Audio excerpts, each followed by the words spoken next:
Well, good morning, everyone. Welcome to the Ellis County Commission meeting. We'll call this business meeting to order of the Ellis County Commission. Please rise for the Pledge of Allegiance. I pledge allegiance To the flag of the United States of America and to the republic for which it stands, one nation, under God, indivisible, with liberty and justice for all. Will the clerk please call roll? Commissioner Neil Younger, Present. Chair Nathan Liker, Here. Commissioner Michael Burgess. Here. We have a quorum. Okay. Order of business. Are there any changes to the order of business, gentlemen? We will have one executive session. Okay. Excuse me. Okay. Moving on. Prior minutes. Has everybody had a chance to read through those? Yep. Yep. Everything looks good. Okay. Moving on to our consent agenda. Any questions or concerns? I have none. No. Okay. I'll make a motion to approve the consent agenda, items A through G. Second. Okay, I have a motion and a second. Those in favor say aye. Aye. Okay, motion carries. Issues from persons not on the order of business. Anybody from the public wish to speak? Okay.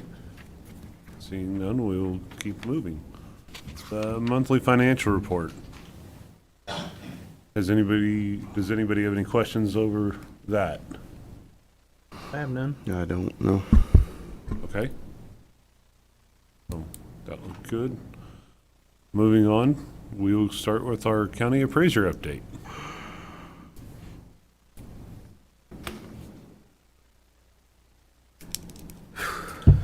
Morning, Commissioners. Morning. Eugene Morning. Burke, County Appraiser.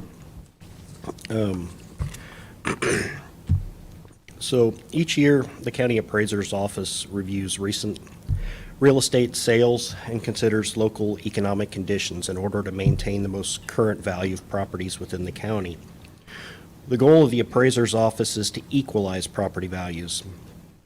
This will create a fair distribution of the taxes that pay for many community services. Keep in mind that appraisers do not create value. People determine value by their transactions in the marketplace. The appraiser simply has the legal responsibility to analyze those transactions and appraise individual properties based upon what's happening in the marketplace. So, real estate valuation notices were mailed on Tuesday, March 26th. And wanted to let property owners know they do have 30 days from the mail date to contact our office if they would like to set up an appeal of their property. Excuse me. Thursday, April 25th would be the final day that they could contact us to get an appeal scheduled for this year. I did want to go over some of the graphics I've included in the agenda, and please feel free to ask questions as I go through them. So on the first page, the top graphic here, what I've kind of done is a comparison of what values we're doing in 23 compared to what they're doing in 24, with 23 being on the top. As you can see there, the overall median change for 2023 was 10% for Ellis County. As we move into 2024, the median percent value changes 4.7%. So that you can see that we're not increasing, values are not increasing as rapidly as they were in 2023. We're down to 4.7 from a 10% median increase. On the next page, these again are a comparison of 22 to 23, and I included some graphics that that are displayed by location, not by city limits, but more by zip code areas. So these are general location areas.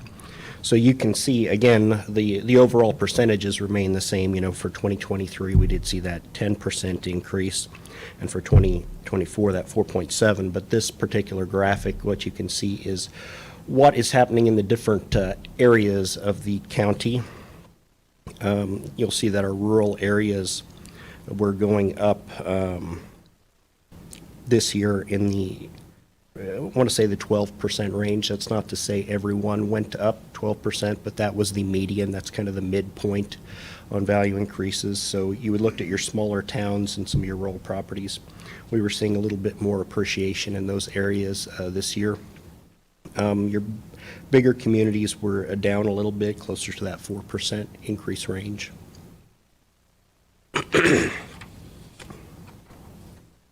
On page 3, I included this more for illustrative purposes. These are the median values of only R-class properties.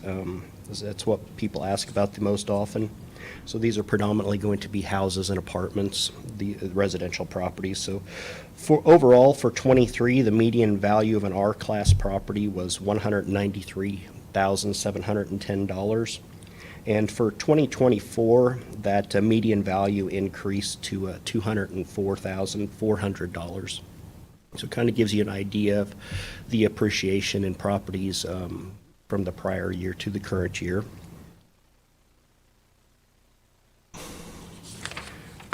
And then on page 4, what this one is, these graphics here are broken down by property type and show the total valuation for the county. So for 2023, the total valuation for Ellis County was $3,436,647,900.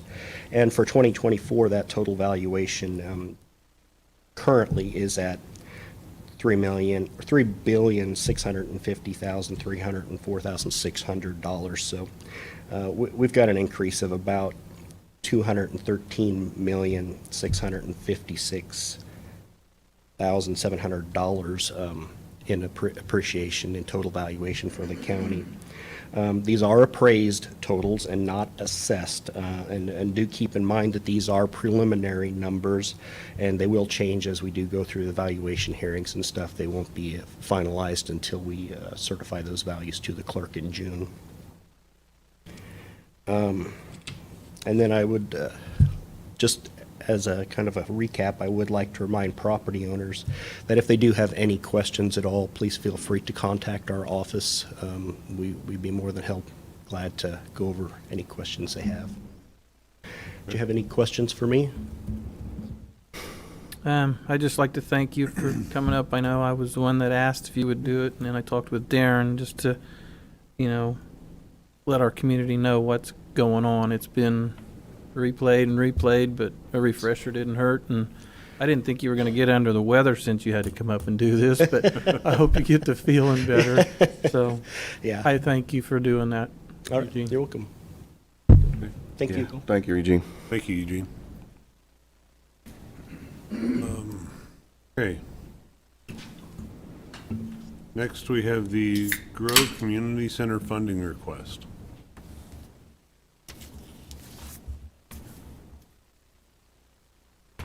Good morning, Commissioners. Morning. Morning. Doug Williams, Executive Director of Grow Hayes. I appreciate you giving me a few minutes on your agenda this morning. Wanted to come and give you an update and ask for some help. In December when I was here, I went over a lot of our projects, and one of them I went over was our community center. And since then, there's been a lot of activity that has taken place, so I thought I'd give you a little bit of an update and then solicit your help on trying to finalize this project.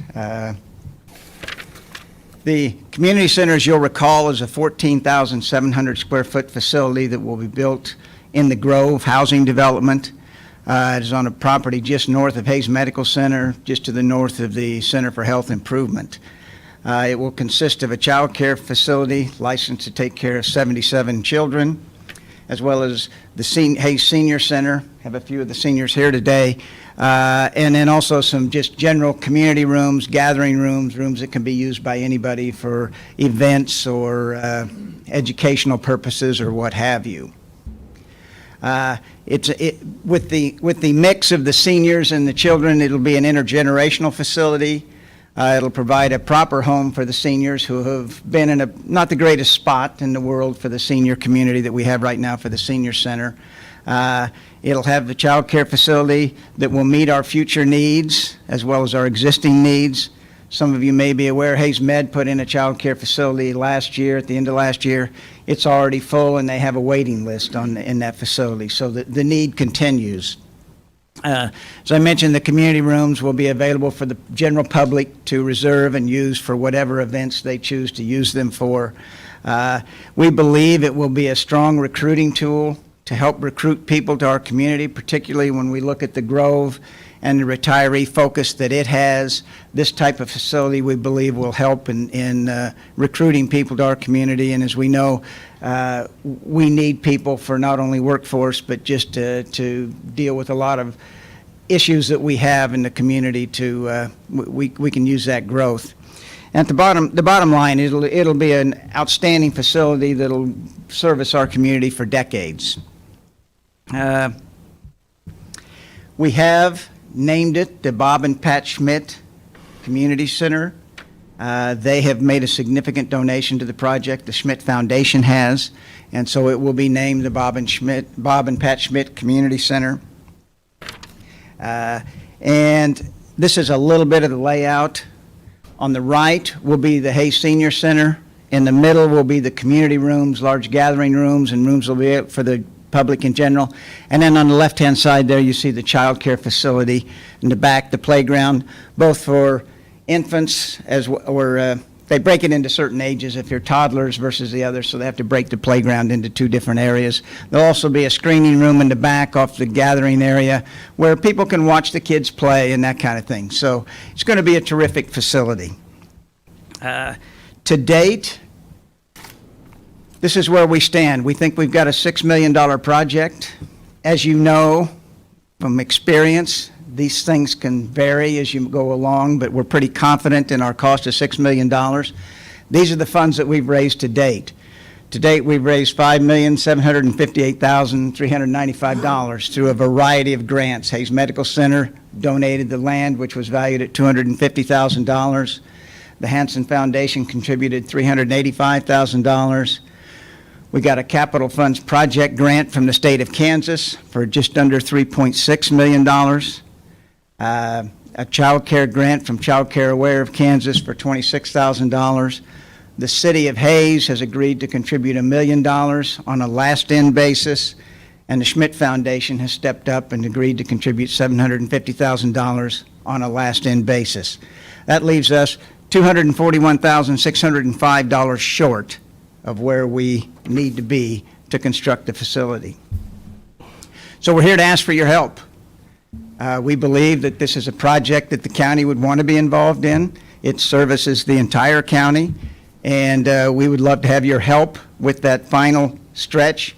Basically, your contribution of the $241,605 actually triggers $1,750,000 of funding towards the project with those two last-in gifts that we have received.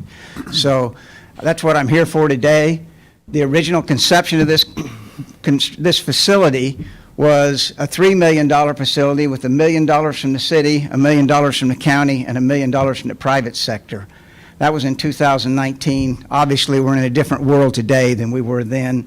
Things have changed a lot, but we're very close, and we'd like to ask for your help on the project. Any questions? Anyone? Like I say, the way the layout is, and I've seen it before, looks like somebody put a lot of thought into it. So it is well planned out. Do we need to do something? Yeah, I think we do need to support it. So, and the child care, is that also? Because I've been going to some of the meetings and they're having issues with, infants, so there's not a lot. Is that going to also include in this, Doug? They are, actually. Okay. There's 2 infant areas versus Okay. 1, because we recognize that the shortage of infant care is a problem, and so we've put a more focus in this facility than, say, Hayes Med or the Bright Minds Academy has on infants, so trying to deal with that shortage. Okay. Sure, Bridget. I've been kind of a part of this and on various aspects since about 2019. It's something that I really want to see accomplished, especially at the senior center and getting that center off Old Highway 40 into a facility that I think our seniors deserve. They've been taxpayers all their lives. They're the ones that have built our community over time, and so I think this is a way to give back to them. I also think as a county, if the state's involved, the city's involved, if those entities see the importance of this as taxpayer entities, I think the county should also participate. I am really encouraged about the amount. I looked at my notes in December, you're about $1 million short then, and I had a bigger number in my head as far as county participation, so I think the amount that's here is well within reason of what we can do. My only question, I have 2 questions. One, as we'll be discussing our budget here at the end of this meeting for direction for 2025, and I will advocate for direction to fund this project, but can it be done over multiple years from your standpoint? It could be. Obviously, our costs are going to be incurred over the year of 2025. We hope to start in July of this year, and so we'll start incurring costs there. It'll take about a year to build it, but if it was a multi-year contribution, we'd figure it out. Okay. We'd love to have it as soon as possible, but we'd figure it out if it had to be another way. Okay. Then the other question is kind of a public question. The funding for this in your presentation is for the senior center. There's kind of a thought, because there's housing project kind of going around this project as well. And my concern, and I think some of the individuals that talked to me, is that if we help fund this, they want to know that it's going for essentially this project for senior center daycare in a community project and not going to a housing project. That would be correct. This would be exclusive to this facility. It wouldn't have anything to do with the housing residential piece of it. Okay. And actually, this facility is benefiting from the residential piece because the cost of the streets and the sewer and the water, the infrastructure burden is being bared by the residential development, but none of the funds that you saw up there that you would be contributing would go to anything but this facility. Okay. Thank you. Well, that kind of brings me to a couple of questions. I see it as a worthwhile project by all means. Couple of questions that come up is, once it's built, how is it maintained? In terms of, it will cost money to maintain and upkeep and staff. So how is that scheduled? Is this going to be an ongoing ask of the city, the county, to fund this as an ongoing source? great question. And the answer is the seniors, as well as the child care facility, will be responsible for paying rent. It'll be basically at the current rent they're paying. They'll have a vastly superior facility, but they'll continue to pay the current rent that they're paying. The child care facility will pay rent. Those dollars will be used towards maintaining the facility, whether it be insurance or maintenance, cutting the grass, or those type of things. Whoops. The gathering rooms will have some dollar amount attached to them typically too for a rental purpose for using that room. So it will be income generating, and it will be self-sustaining. So I would not anticipate being back to any of the entities that have agreed to contribute to this for ongoing dollars. We believe it'll be self-supporting from the time it's constructed forward. Okay. And then over the weekend here, I attended the groundbreaking ceremony over at Victoria, which Grow Hayes has been a part of as well. There's a huge community swell to help push that and keep that going. Where is that on this project? I believe we have it on this project. Obviously the seniors are very much engaged in this. We are in addition to these funds, we're looking to raise some additional funds by offering naming rights for rooms within the facility, and we've got a fair amount of interest on that. And so I think there's strong public support for this as well. Maybe not quite in the same way as Victoria. You know, this is kind of all-encompassing for that community, and I praise them highly. They've done a terrific job there, and Jeff Pfeiffer has done something I never thought he'd be able to do. And so, but we do have strong support, and I think you'll see more and more of it as we move forward on this. And the only reason I bring that up is because a lot of the funds they've unlocked is they've gone through a number of the same grants and stuff that have Right. been presented here, but then they've had communal donations from a lot of people. And we're doing the same thing. We're not quite as far down the road as they have been, but we're doing the same thing. We've asked the seniors to gather some dollars together, and we want to do some additional things. Obviously, the $6 million gets it built, gets it primarily furnished, but we've got a number of other things we want to do, and we've allocated about $350,000 that we want to raise from the public in general for additional items we want to put into the facility. Okay. Okay. Well, I appreciate that. Any further comment?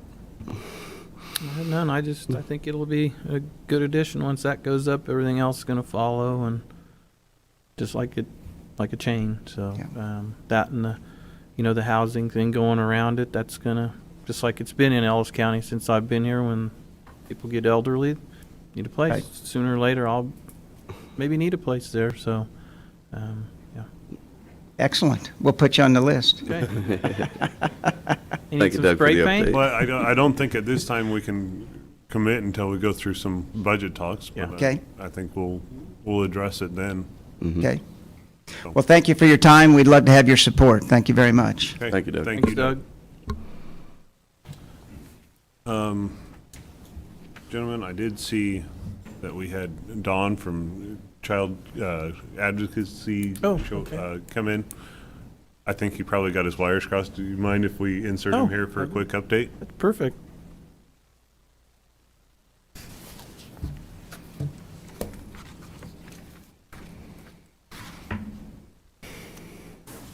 And this will have, I'll kind of touch base on it. The back of the flyer with our map does have our yearly statistics from last year from all of our counties. Thank you. We do have it broke down Thank you. for Ellis as well, too.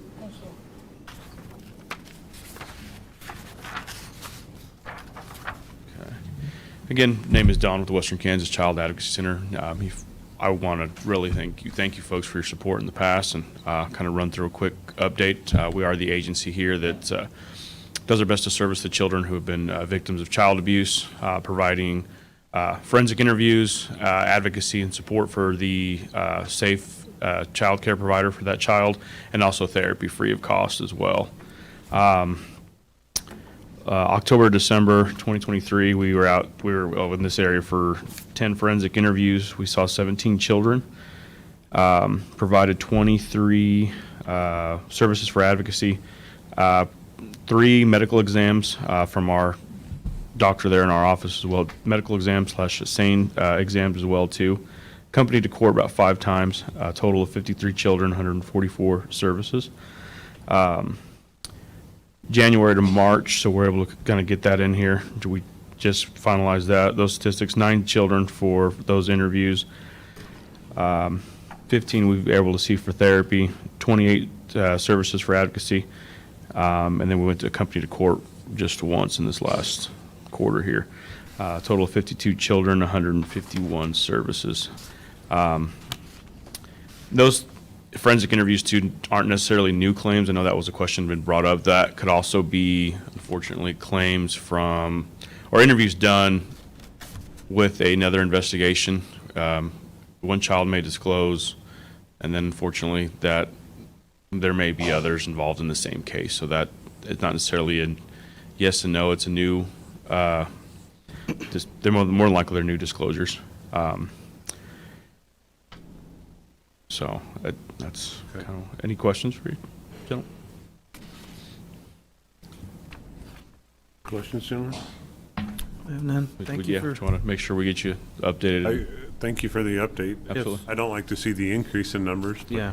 And That's an unfortunate sign. yeah, and that's, I'm pretty sure it's pretty consistent. I'd have to look at Right. a few years. But these are still children that we're able to see, provide therapy for, or provide services for, at least to lay down the structure for a good, healthy life choice, essentially.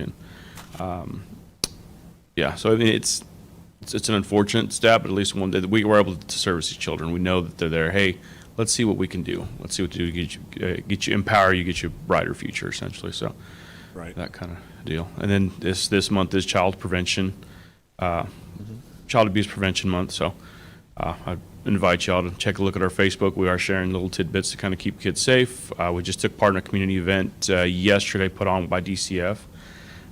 So we are kind of doing that as well too. We actually were able to host, and this since I've seen you last, 2 Child First trainings, which those are directed towards law enforcement and DCF, anyone else that investigates and works with children. Very trauma focused, and we're also able to, with the support of folks like you and also some other grants, we had a trauma centered training available free of cost to law enforcement advocates and DCF there in Scott City. We were able to put that on for free, and it was pretty interesting training. It was very eye opening, and I was pretty proud that we were able to offer that, especially free of cost, because training always costs money. So, Are you fully staffed, and how many? I believe we're sitting at 23 off the top of my head. We are in need of one out of Garden City, a mental health therapist, and unfortunately, that's one that's going to be pretty difficult. I believe they have several candidates that are in line. Since I last spoke to you, I believe we had lost 4. Luckily, we were fortunate enough that we gained some very promising folks that they've been amazing. So, knock on wood. I put that out in the world, and I get back to the office and we'll see what's happened, what's changed. Right. But so we've been fortunate enough that we're able to stay staffed. I believe we had 2 from this office here, but we were able to replace them fairly quickly with folks that are very well trained and actually already somewhat in the advocacy world and very familiar with what we do. So which is it's yeah, they're very promising. So we're Okay. Well, thank you for your service. Thank you. thank you for your support, Thank you folks. for the update. Thank you. Have a good day. Thank you. Okay. Next, we have City of Ellis Neighborhood Revitalization Plan. Mr. Klingon. Morning, Commissioners. My Morning. name is David Klingon. I'm with Grow Hayes. I'm Director of Recruitment and Retention. Today, I'd just like to talk to you about our NRP proposition. For those that know Ellis well, Ellis is continuing to want to grow, and they're looking at every avenue possible to do this, from new housing, which is something they're really wanting to do to bring in family and workforce, incentive programs they currently have to help entice that process to happen. And then this process as well, going with the Neighborhood Revitalization Plan, or NRP, which I think the commissioners are all familiar with. But this is a program that the city of Ellis has not used in the past. We've been talking about that for the last 6 or 9 months, talking about the program and how it could benefit current residents, how we can do things inside the Ellis itself to help improve properties already there. And this includes residential and commercial. Talking with the city council, and we went back and forth on getting the parameters to go with this. The goal is to do a full city NRP.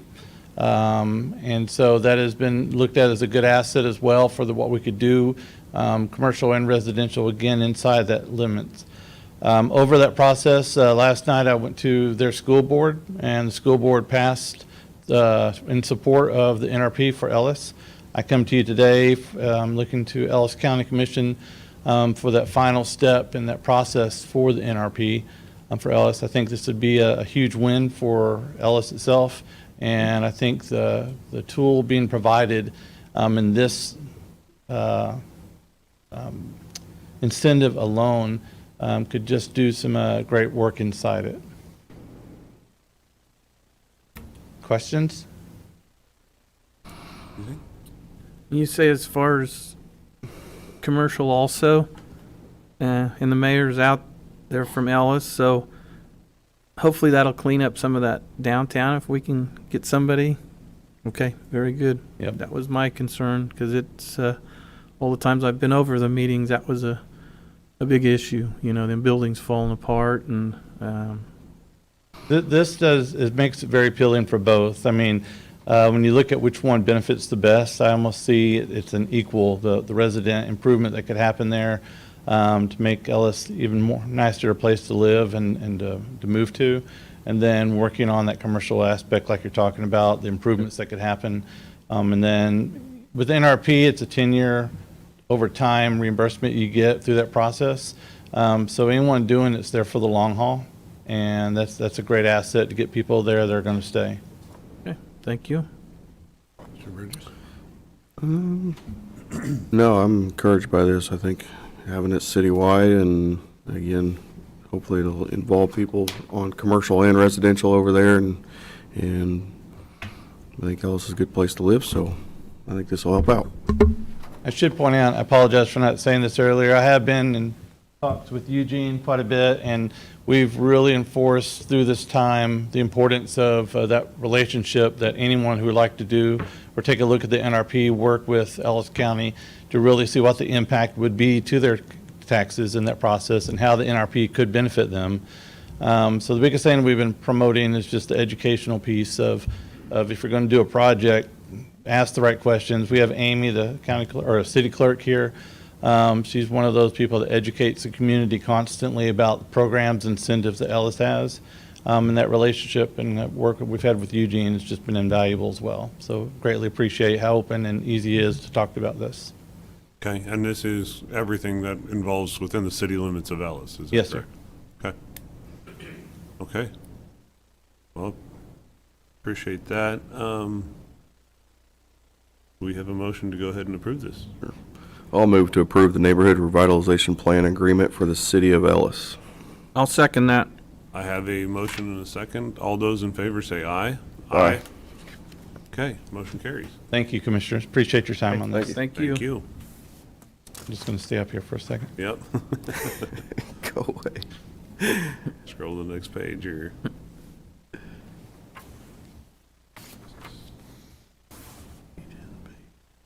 Okay. Grow Hayes Grant Support Letter. Morning, Commissioners. David Klingen with Grow Hayes, Director of Recruitment and Retention. What you see in front of you is I'm asking for a letter of support. Grow Hayes is currently in the process of writing a EDA grant, Economic Development Administration federal grant. Originally, just to give a quick history on this, back in August of last year, with the microfactory, EDA was recommending I should write a grant. They called me a couple times saying, hey, you should write a grant for equipment. And so when it came time to write a grant, they told me Ellis County did not qualify. And I said, that's sad. And then they called me back the next day and they said, wait, you actually do qualify because of a disaster grant that falls under Ellis County. And so my initial goal was about $150,000 grant request. They said the minimal that I could write was $4 million. Terrible problem to have in this. But working with EDA, I also talked to different partners, and we've talked to Innovation Center, and Kansas TDI has been a great partner. So Innovation Center and Grow Hayes is writing a co-partner grant with the assistance of Kansas TDI for a larger grant. Now that the Grow Hayes portion will be just a little bit under $1 million. Portion of that grant, that's divided into equipment. It's divided into some startup costs for the microfactory. There's a line item in there for internship programs that we could do for up to 2 years, which I think would be great for businesses that we could use. Line item for training programs that we could have dealing with leadership, business, entrepreneur programs, any type of program that we can come up with in that 2-year period that we have that funding, if approved, that can actually just help people see that next line or understand the risk a little bit better. It really opens the door for us. And also another line included in there is funding that could help pay for some of the space in there that could be used by Fort Hays State University or Next Tech at no cost to them for that space. and just to help them give options as they view what they could possibly do inside that building, or as they're working on programs in that area. So it's an 80-20 match, a 20% match. Since we're doing it through the Innovation Center, my request, that little under $1 million request, the Innovation Center is actually going to take care of the match.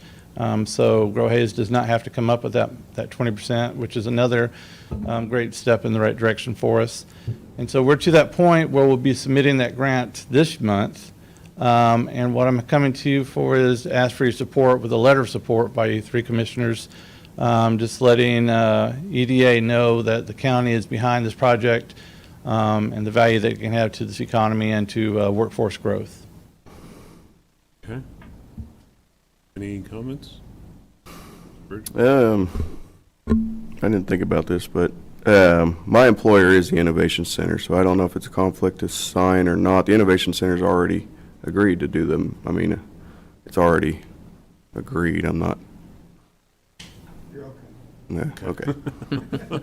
Then I'll gladly sign it, but just kind of want to clarify that and just, I guess, make that public. The Innovation Center is my employer, so. Okay. Gotcha. Thank you.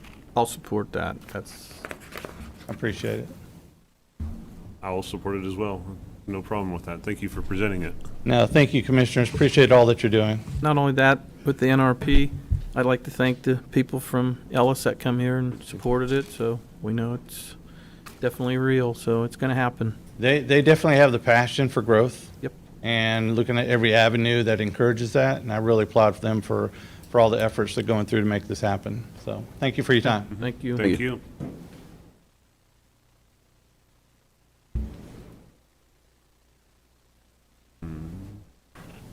Next, we have the City of Victoria Chip Seal Project.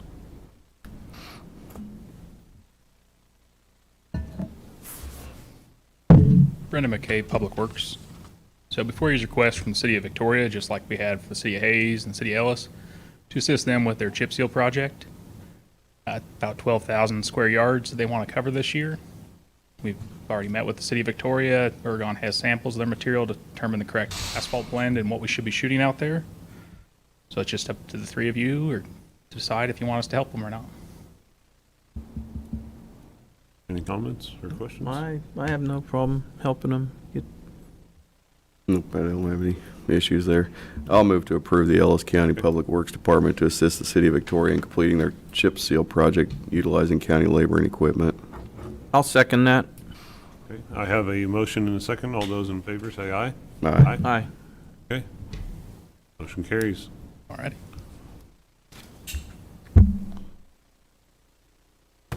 I'll leave that to you to schedule with them. I was Yep. just going to ask, when is that scheduled in? So This but- year. Okay. Okay. Next, the agreement between the Kansas DOT or KDOT and Ellis County for preliminary engineering and design phase for the 2025 high-risk rural road grant. So there's a lot of stuff written here. You've already approved this project twice now. You have to approve it once we get awarded the grant, then you have to approve it saying that you are serious, and then you have to approve it a third time saying that, and sign a form that says, yes, we want it programmed. So with that, we've already said we're going to do this project. So the next step is doing the PE and design. Because of the project in the high-risk rural road, it's 100% covered. We just have to pay for the design and PE, and that is refunded up to the amount that they set, which was just over $55,000. If the PE and design goes above that, county's responsible for it, but there shouldn't be a reason to go above that. Okay. Any comments or concerns? No, pretty straightforward for having to do it 3 times, but. Yeah. Yes. Unfortunately, most of the grants, they give you it, you have to accept it, and then you have to accept it again, saying that you're serious with it, and then you have to accept it a third time and sign the form saying that, yes, we have the money and we want to go forward with it. Gotcha. Well, I'll move to approve, or move to accept and sign the agreement for preliminary engineering design services by consultant. I'll second it. Uh, Actually, there's a motion. There's a whole second one. We There's need a 2 PO. separate. And then, I guess we'll go ahead, we got a motion and a second on the table, so all those in favor say aye. Aye. Okay, then I'll move to approve PO 7819 to Kirkham Michael and Associate Incorporated for the P&E of design of KDOT project 026C-5261-01. Go ahead. Second. Seconded. Okay. I have a motion and a second. All those in favor say aye. Aye. Okay. Motion carries. Okay. This one. That's that letter. Okay.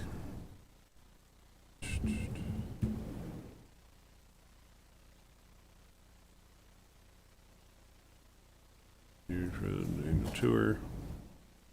I'm getting there, Brendan, I Oh, promise. you're fine. There's 37 pages on that agreement, so it's a lot to scroll through.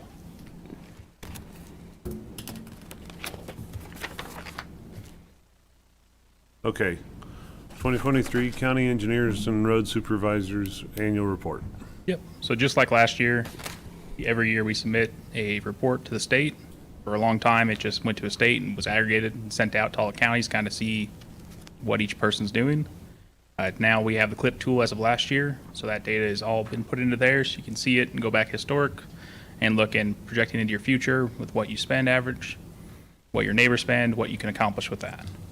Is there any questions that commissioners have on that report that we submitted? Any concerns? Nope. The total amount is higher than what we're budgeted because we have to use FEMA rates for the equipment utilization. So that's the one thing that always seems to stumble people is that the total amount of spend is $1 million more than what we had budgeted, but that's because we already have the equipment. Gotcha. And then the miles, there's only 15 miles of gravel roads listed to replace. A lot of our overlays that we do, we are just under the amount that we hit to be, they're considered heavy maintenance by the state. So we didn't just fix 15 miles, we fixed a lot more than that, but there's 15 miles that were total reconstruction or exceeded the amount that they need to be and put in that category, so. Gotcha. A lot of the sand roads, if you put 400 tons of sand on a road or more, it would be a washboardy mess, and after this weekend would have all blown off into the neighboring fields. So that number is not exactly accurate to what we truly do, but it's what the state wants for there. So, So how much would you estimate that we do over what is in this report? well, there's probably another 40, 45 miles easily that are Okay. have what the state would consider heavy maintenance, not normal spotting of material or regular maintenance. You're talking pull shoulders, recrown. Yes, sir. Okay. Not just clipping the edge, but getting down in the ditch and pulling that up to the road top. Gotcha. Okay.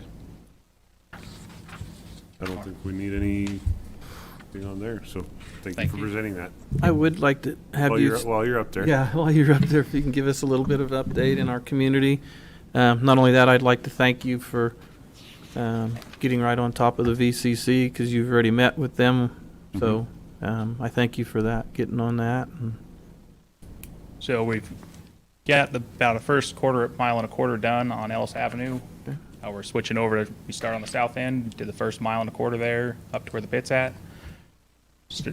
Here around lunchtime, we'll be moving to the very north end of the project where the material's more broke up and start there, working our way back to the pit. That way we're not in each other's way with trying to haul rock out and driving over and driving through where the milling machine's at. We finished up on Saline River Road over by Codell. If you go up there, if you haven't been up there for a few months, it's going to look a lot different. You can actually see east and west a lot clearer now, and where those ponds are on the south side of the roadway, there's more shoulder added in there, so it's don't drive off the shoulder, but now there's more shoulder that you could potentially get off on before you fall into the pond, and cleared out a lot of the trees and the stumps that were holding the shoulders back. So that just a lot of regular maintenance and those big projects. I have noticed too that evidently when it was, but you've been out doing trees, so I see some trees cut out. So Yep, both very road and good. bridge and noxious weed staff have been doing that. okay, Got a few more now after this windstorm. And Justin has more room now that his pile burned down on Sunday. Okay. All right. All right. Thank you, Brendan. thank you. Thank you, Ram.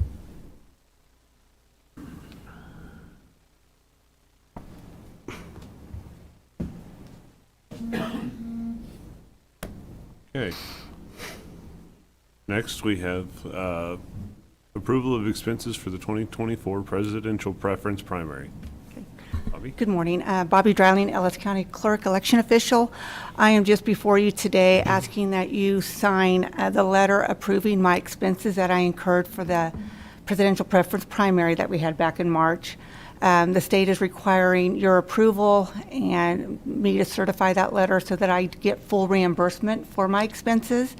As you can see by the attachments, what we get reimbursed for is just the direct expenses. So everything that you see on my attachments, those are all getting reimbursed, which came out to $18,312.26. And the one thing that was not reimbursed, because it's called an indirect expense, would be the overtime from my office staff, and that was a little over $400. So the state is getting ready Thursday to certify the election results, and what we heard last week when I was in Manhattan, that there was almost, and this isn't legit yet, but almost a 9% total state turnout. So a lot of work went in to prepare an election, but those were my costs incurred, so I'm just asking that you approve my expenses so I can reimburse the county. Okay. Any questions? I don't think we'll have a problem with it. Yeah, no, let's We get money back, so. get that money back, yeah. All right, thank you. Thank you. Yep. Okay.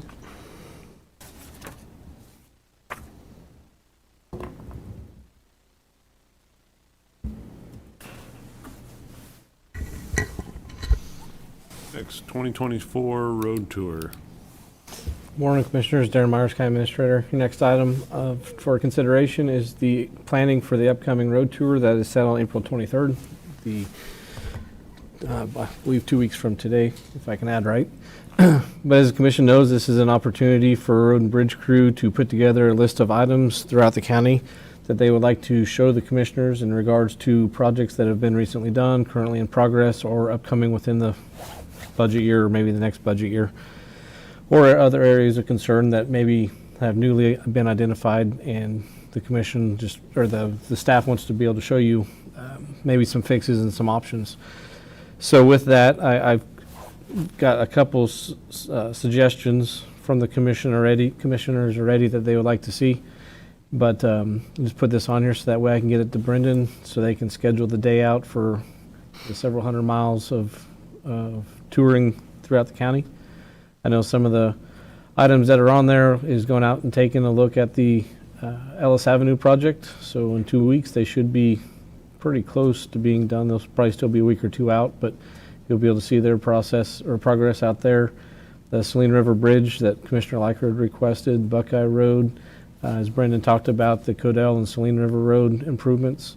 We'll go up there and we can show you the North Tower as a part of it that you had requested, just to kind of show you their locations and such. But if the commission has any other locations you'd like to see, I guess if you have any off the top of your head now, let me know and we can get passed along to Brendan to get added to the list. Okay. Anything on that, Michael? Put the PW on there, Public Works, the new building. New building? Yeah, I think. Okay. Not really. Brennan left. I was going to ask you on this, the KLBIP bridge grant for the 2900 block at 125th, 12.5 miles north of Ellis. Where are we at in reapplying for that, or? So that's that's the Saline River Bridge up there on the Ellis Blacktop. And Brendan, I visited about this, and Commissioner Leicher had also requested some information. So I don't want to out or speak for KDOT or what maybe was been mentioned to Brendan, but we've been applying for grants the last 3 years, I believe, to do a deck replacement. Mm-hmm. And not really look anything at the piers or the support structure of the bridge itself. And the guidance that we got from KDOT after the last unsuccessful grant application was to not look at a replacement of the deck, but do a replacement of the bridge itself. Mm-hmm. So that's the next step when that grant opens up again. I don't think there's a date yet set for that, when that opens. But that would be the suggested action from KDOT to hopefully be more successful as a complete bridge replacement and not just the deck. Would it move the bridge We'd probably- location? Yeah, it would have to, we'd have to move it back 1 year, and I think that's part of the progress or process that we're gonna be talking at some of these road projects, like 48th Street, is how long would the commissioners like to continually push projects off, hoping that we get a grant, and, or we just look forward to the next bridge and fix the bridges or the road projects now that need it. Yeah. Because I don't think we toured that bridge last year. I don't know if we want to go. I've been up to that bridge several times. I'm concerned about it. I don't know if we want to. I mean, if it's out of the way of everything else, maybe not, but maybe we make a trip up to that bridge and Yeah, Look at if it. we need to save some time, we've been up there several times or almost every year, but yeah. I think maybe just within the process of driving those couple hundred miles, we can have that discussion as to the grant application itself and what the commission would like to do with it. Yeah, that'd probably be fine. Thank you. That'd save some time, because that's, 15 miles It all essentially north depends on Ellis. how we route it, you Yeah. know. If there's any other projects up there that they would like to see. Yeah. I apologize, Brendan he did ask to leave so he can get back out on the Yeah. Ellis Avenue project and can be an extra hand out there to keep working. Right. That'll work. Okay. And they may have other projects that they want to show us too. Yeah, they'll have a good list. We usually start 8, 9 o'clock in the morning. Last couple of years, it's been 3, 4 in the afternoon before we get back, and it's about 250 miles, I think, is what we drove last year. Okay. Didn't seem that long. A lot of talking and Right. discussing and looking at things. Okay. Next, we have our Public Works facility change orders. But I guess if you do have any roads that do pop up as you think about it more, just let us know and we'll get something put together before then. Gotcha. The Public Works change orders, this is follow-up from the actions that were taken from the commission several months ago in regards to mainly the cold storage building out there. So I'll just go over the change orders kind of in brief detail for everybody that's listening. Change order number 5 is the awning that's on the rear of the structure of the main facility right outside their training room. It was notated or found when they were doing the concrete work and everything that the footings for the columns that support the awning on the rear of the building were not included in the plans. Therefore, they were not dug, they were not poured, or not bid upon. So this change order for that $2,400 includes the work to get that done. It kind of needs to be done unless we don't put the awning, but it's already been ordered and the columns and everything with the main metal building. Luckily, it's only $2,400 there. Change order number 6 is for $1,435.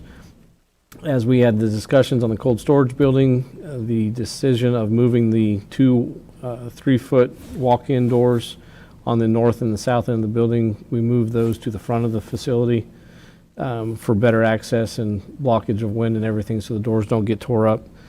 And that $1,400 was not necessarily for the doors themselves because they were already purchased within the building, but the redesign and structural load analysis for where they could be placed and moving the garage doors so that way everything would line up and fit appropriately. The larger change order of the 3 is number 7. Had several things within that. The biggest, or one of the portions, is the pressure pump that is to be supplied within the building. As the commission is aware, that when we originally designed this project, we were going to have a pump with a Dakota well and the filtration system to be able to have throughout the building.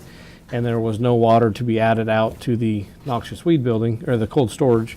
Since then, we've got approval for the water meter from the city, or from the Trego County Rural Water District, and their estimated pressure on that is not sufficient to supply the facility or additional push the water out to the cold storage building. And so the booster pump is to be installed as part of that 7th change order. The second part of the seventh change order, the larger portion of it, is for the electrical work.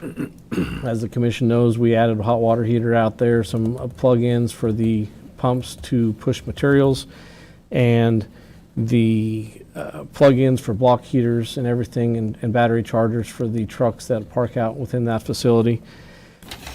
It was then noted that by the time you added all these in, the 100 amp service panel that was supplied within the building was not sufficient for all the electrical wiring, so the panels upsized from, I don't remember the exact amounts, but I think it went from 100 to 225.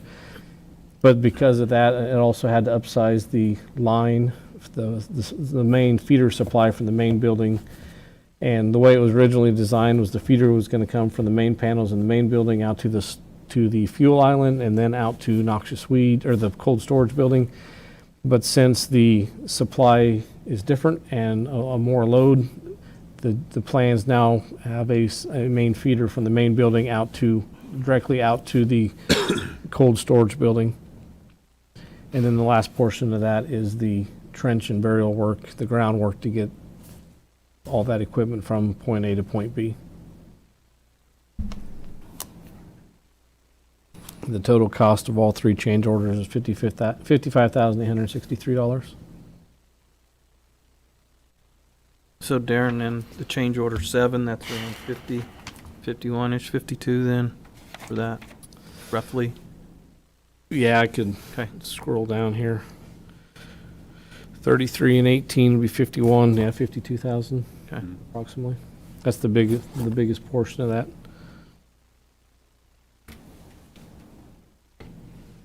And just to make clear, the doors had already been changed and more or less approved, and it's just coming before us now because of the change Correct. orders. Thanks for the question. I did approve that within policy to be able to get that moving forward before they could actually get it to us, because they needed to have the design of the building complete, so that way they could order the structure and stay on task. And with it only being that $1,400, it was, I called each commissioner individually just to let you know what the process was, but that was probably approved a month and a half ago. Right.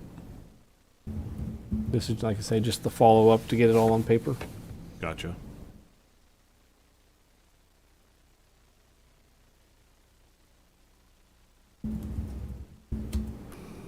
I may have asked this question before, but what kind of pressure are we looking at that we need out there? Any idea? So the estimated, and Nathan, we talked about this a little bit last night, Commissioner Liker might be able to give some other examples, but the estimated pressure that we will have in the system at the location of our facility was about 50 PSI. And when that was released from Trego County and given to the engineers, they right away identified that that's going to have to be looked at, because like Commissioner Liker told me last night, he knows of several individuals that are out there in that area that have problems with the pressure.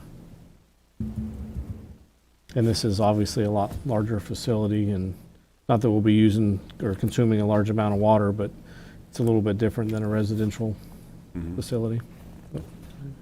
I guess we'll increase our pressure, but will we have enough volume with the low pressure feeding? For like if our wash facility, when it comes through, we wash a grater or something off. We had that discussion, and they looked at the line sizes and everything. So when you come off the meter from a Trego County, it doesn't matter if you're residential, commercial, the same size meter tap is Right. 5/8 or 5/8. 3/4. Yeah. So, but the lines coming after that, they were making sure that everything was adequately sized, but the limitation is what your tap is at the meter, or the size. So they didn't have any concerns about not having enough water. Okay. 30. Okay. Yeah, that would be one of my things too, that the only way you're going to solve that is put a pressure tank or volume tank there to have adequate. But if we get this done, then if we run into problems, that we may have to look at that if we run short on water. So, And then this should take care of that with the pressure Okay. tank and the booster and everything. And we did make sure that the calculations were done with the water that we'd be using to supply noxious weed for the mixing of chemicals. That wouldn't be off any of this system because that would change the figures completely.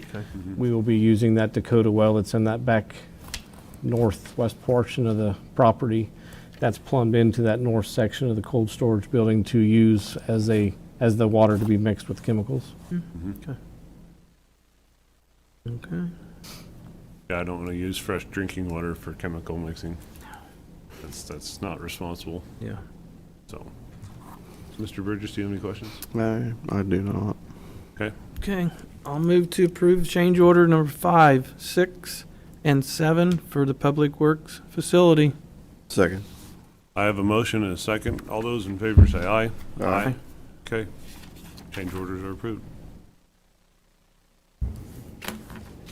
Okay, next we move on to budget direction. Well, we get to talk about numbers again. Not in detail as actual numbers, but it is, as the commission is aware, budget season for Ellis County. I'm sure the city of Hayes, city of Victoria, and Ellis are all starting to kick off their process as well. So with that, as we start getting our budget documents prepped and sent out to the department heads and elected officials to start developing their budget to present to you, we use this opportunity. Last week we looked at the budget calendar and we looked at the overall revenues and expenditure for the previous year, capital, et cetera. But looking into 2025, just have some questions here and some bullet points just to kind of get a general idea of what the commission may be thinking, and kind of get some goals and some parameters for what we can pass along to staff. And so that way it can assist them getting the information to you sooner in the budget process rather than later. We do identify that not all the answers are there yet, and there's going to be other things that maybe pop up as we move through the budget process, but any information that you'd be willing to share with us would be greatly appreciated and help the budget process run smoothly for the year. So with that, I guess that first bullet point is just looking at your thoughts or suggestions for the overall budget itself.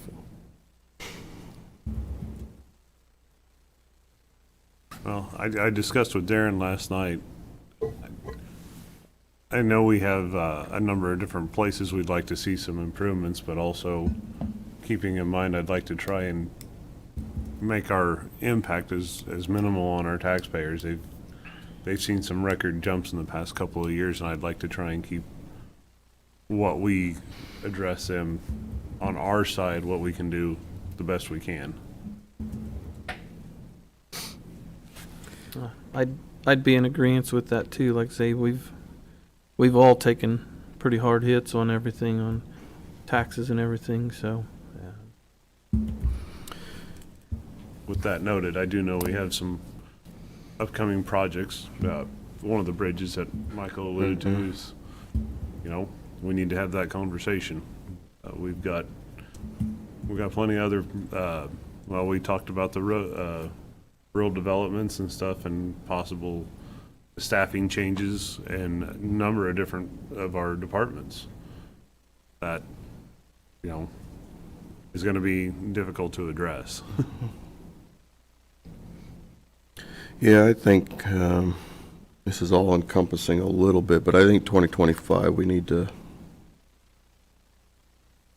try to run a little bit tighter budget. I'm going to skip ahead a little bit for the mill levy and revenue. It looks like, I was looking at last year when we got the update, revenue neutral with the increases that we saw, and maybe Eugene can speak to this, maybe not at this point, but last year during that update, it looked like revenue neutral would have been like 5 mills less, 37 to 32.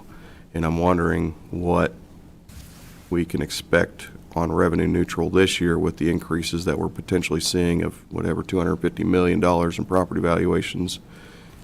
If revenue neutral is 37 to 30, probably going to be 2 or 3 is my guess.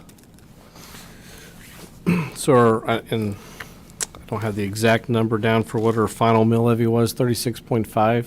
Yeah. Yeah. Close. Yeah. The revenue neutral rate was 34, so Yeah. 2.5 mils less than what we had the final set was, but that was still. Yeah, in our budget half last mil year was deduction. 31 million, or general for 31,365,000 and change. As of Friday, it was 36.624. So if I guess, I hate the idea of revenue neutral, but at the same time, I think we need to watch that levy again and potentially see if they're revenue neutral. And my thought for 2025 kind of goes around, we have projects in place we're working through, but for looking ahead, hate to jump too far ahead, but 26, 27, yeah, we have a potential bridge project, but we've been talking about 48th Street, reconstructing that, which it's actually in the plan for 2025, part of it. But if we expand on that project and go to 41st and 270 at the Home Depot bypass to Commerce, which we've discussed a little bit on, we may have a couple large road projects that we can't budget in 25, that we need to get some city, county cooperation probably to kind of figure this out. But if those come in 26 and 27, where we have to essentially kind of bite the bullet and get it done, I think if we tighten our budget in 25, maybe we can ask for a little bit of forgiveness from taxpayers in 26 and 27, so that way we can show them, hey, we got some big projects I think the taxpayers want, some road improvements, but to kind of compensate for that, we're going to watch our budget in 25, I guess is kind of my general, for an overall budget thought for right now. Well, 48th Street definitely needs done, and like I said, if we can work in partnership with the city, maybe we can get something done there. That road is traveled hard, so is Vineyard or 41st Street or Home Depot Road, what everybody wants to call it. That is an issue, and that's a good bypass around Hayes. I know I've been talking to several people, and they've always asked, when's that going to get done? Well, it takes time and it takes money. I think we've got the talent, but everything's expensive. So. I think that, as I kind of alluded to a little bit ago, as we start looking at the budget and some of these projects, 48th Street and Vineyard Road east of Home Depot and the bridge up on Saline River Road, we've been budgeting with the hopes that we'll get a grant. But how long do you keep applying for the grant until you just have to say, well, let's budget to replace the bridge, or let's budget to not get a grant for 48th Street and just pay for it?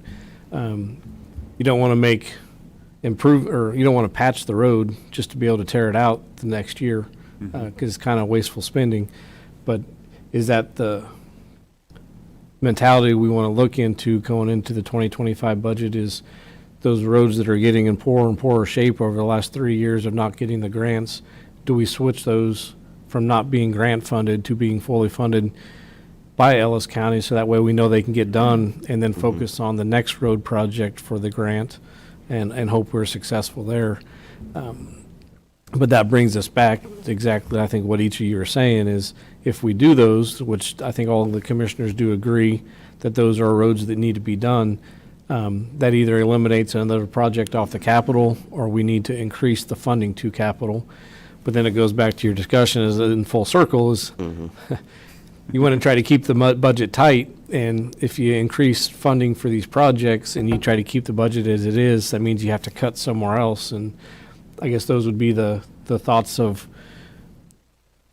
if you do want to cut, what would be some ideas or suggestions? And obviously that answer isn't here today for you, or maybe it is, but that's kind of the offset, is what you want to do is you want to use that potential, some of that valuation increase, not all of it, so that way when the revenue neutral rate does come out from when the clerk does provide that in about June, July. I have to have your budget sheets out by June 15th. June 15th.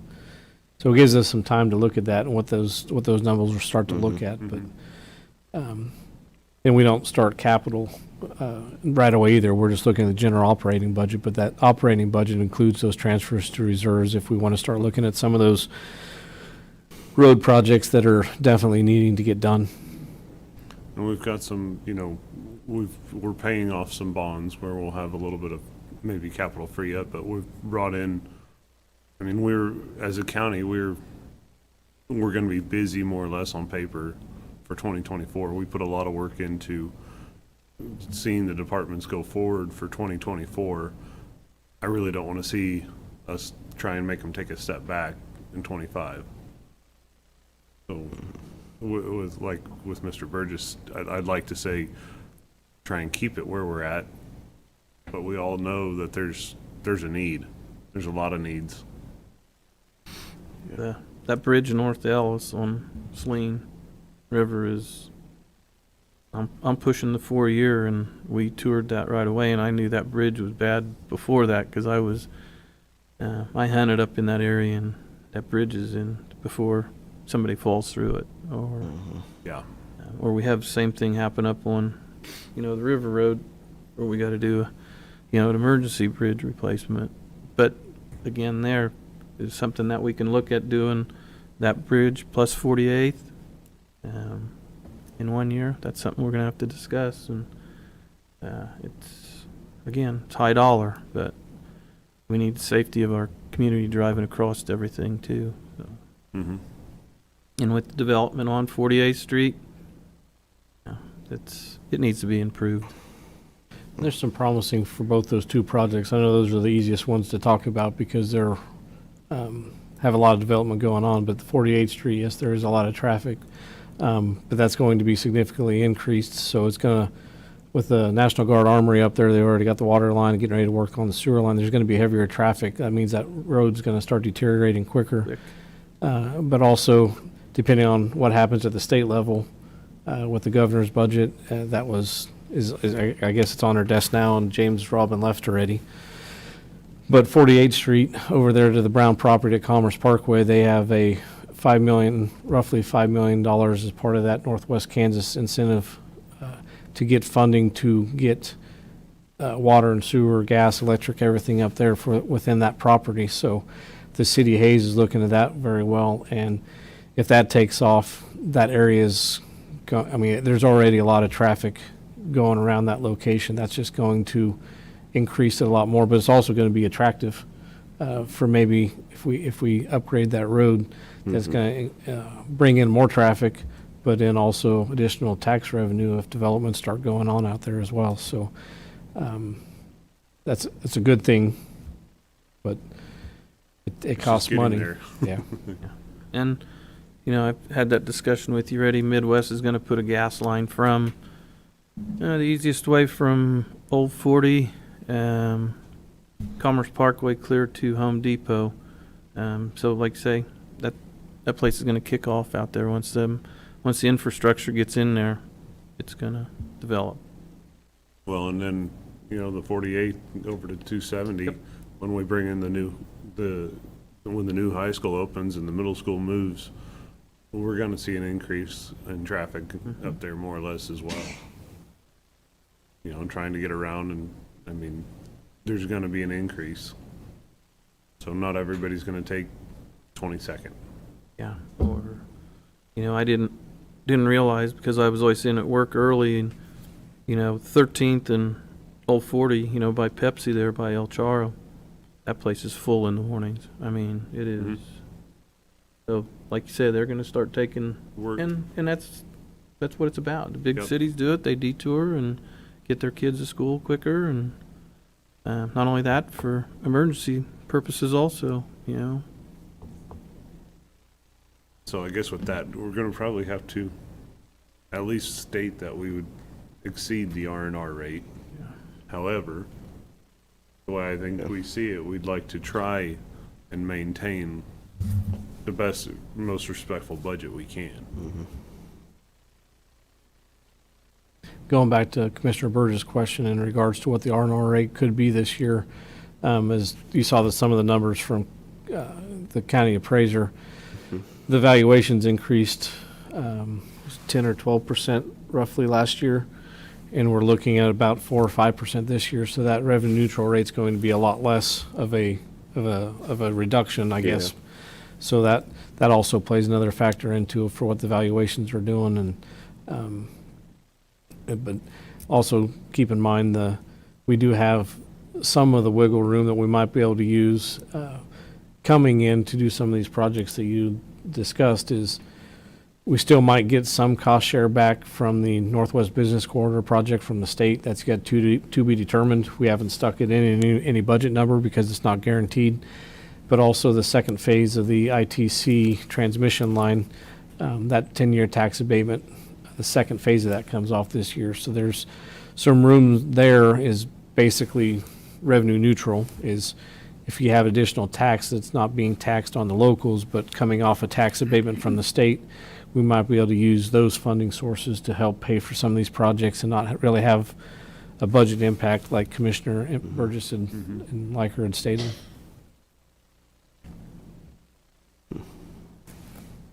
And we also have, we have the ongoing study with our jail. We have the ongoing inmate problem there, so we can even start talking about that till we have all of our, till we have all the information. So, Yeah, and I'm not sure how, June? So Scott's expectations is still have that back in June. That was about a 6-month process is what they had estimated out to be, so we'll still have some results, maybe some preliminary information to share before then, but it will still be in the budget process as to what that may look like to give some direction as to what the jail needs may be in the next 5 to 10 years. okay. I think we all know what that is, but have that final assessment done would be nice to have and be able to look over. I don't know if any of our comments has answered all your questions. On the back of my mind, every year, I kind of hope that right from day one, the commission say, this is what we want. We can just be done and on day 10 and be over it. But it's not that easy. There's a lot of things to weigh. There's a lot of things to consider when you look at a county budget. When you're looking at property taxes, everybody wants more. Everybody's thoughts of what more looks like is different, and trying to weigh that out and trying to put that into a budget is difficult. So, And give our taxpayers bang for the buck, and make it safe. I think the biggest thing with what the commission has done in the past, and if we continue at least on the same trajectory at where we're at, funding reserves, funding capital projects, we'll start seeing a lot of these significant improvements now that the funding is in place. And if it continues to be in place, we'll continue to see those projects. Been a lot of projects in the last couple years that are taking place with South Ellis Avenue to Cathedral Road over in Victoria. The commission approved a road south of Walker, or bridge. We're redecking 2 bridges on Old 40 coming up later this year. The south part of Cathedral. There's a lot of road projects, and if we throw in the mix of 48th Street or Vineyard Road, I think those are some of the most traveled roads that Brendan said that are in need of the biggest improvements. If we can get those fixed, I think that will have a significant impact on the public. And I think if we can then focus on the Saline River north of Ellis, I know we've got another Saline River up there on Codell Road, I believe, that is also slated. So we've got work in the northern part of the county that needs to continue as well. So the one over north of Ellis is really, that's in rough shape.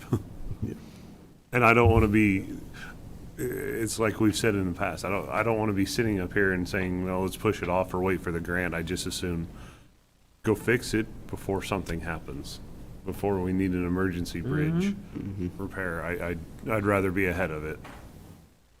So, I believe if that decision is made, just to start changing the plans of that capital project, I believe the next bridge that's on the list to look at the grant project is the Old 40 Bridge over Big Creek in Alice, over by the football field.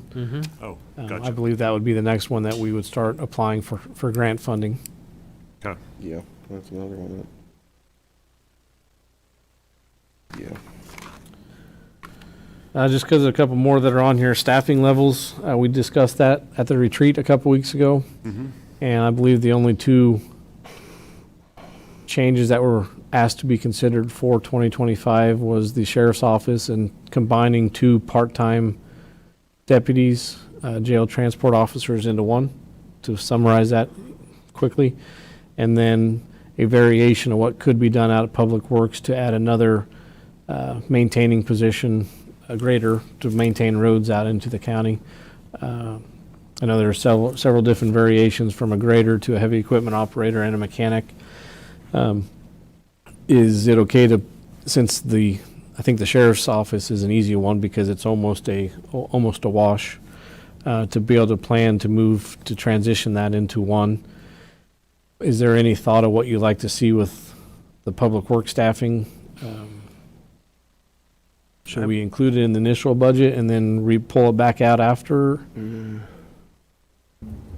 Because I think we also talked about possibly a mechanic's position out of Public Works as well. Correct. One grader operator to create a new territory or combine or reduce territories. Don't know exactly how that would look. One heavy equipment operator that could be traveling out to all areas to assist with projects, whether it be culverts or road improvements or bridge decks, etc.